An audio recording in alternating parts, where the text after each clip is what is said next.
The year my mother and father were wed, my father bought his wife a very beautiful chandelier. It weighed 1 ton and hung down 2 entire flights of stairs. Because it was so large, my father searched high and low for a home that could accommodate it. He chose a very old home in the Welsh countryside.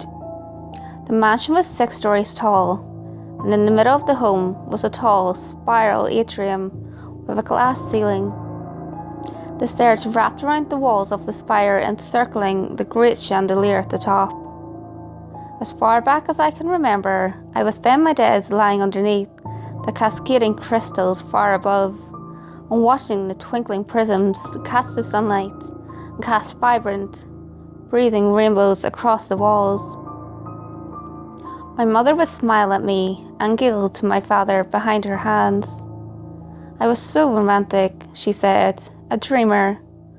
Father would smile knowingly, but never bothered to glance my way. He only had eyes for my mother, at least until my brother George came along.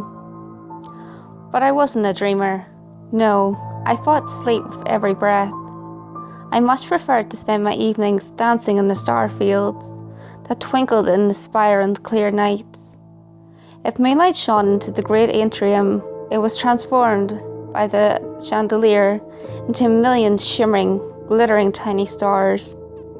The chandelier was always gently swaying, even without a draft in the house, and would make the crisp, vibrant crystals dance upon the wall to a song I could almost hear, and I would dance among them. One day I woke from an afternoon nap to the sharp sound of a protesting metal groan.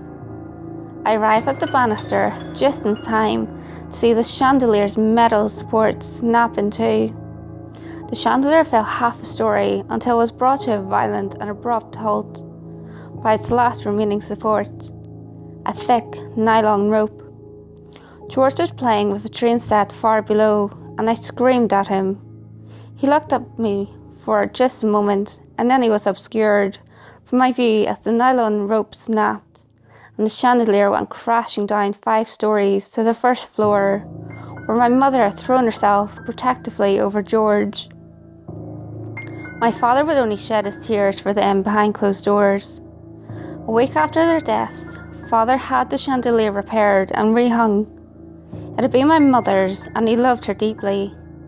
Perhaps he liked to look at it and think of her, but I like to think he rehung it for me because he knew how much I loved it. But the chandelier wasn't the same. The gently cadence it had loyalty kept was now replaced by stillness, as absolute as death. The rainbows were dull, almost colourless, and the dancing stars that had once glittered upon the walls at night were absent, and the spiraled atrium remained as dark as the heart of an onyx.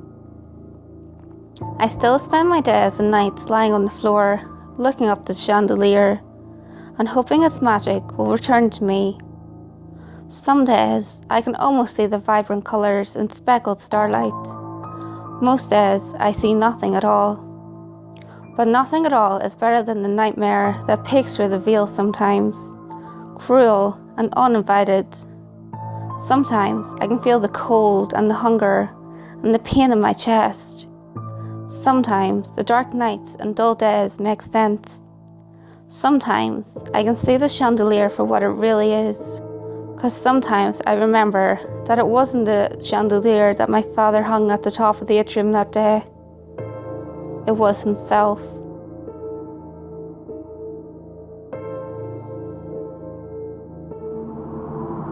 Hey guys, if you enjoyed this video, give it a thumbs up and share it with your friends. You can also leave a comment below. All feedback, good or otherwise, is always appreciated. If you have any creepy stories of your own, or have any topics that you would like me to cover, feel free to send them in via any of my social media. You can find all links to my social media in the description below. Until next time guys, make sure you lock your doors, stay safe, and I'll see you next video.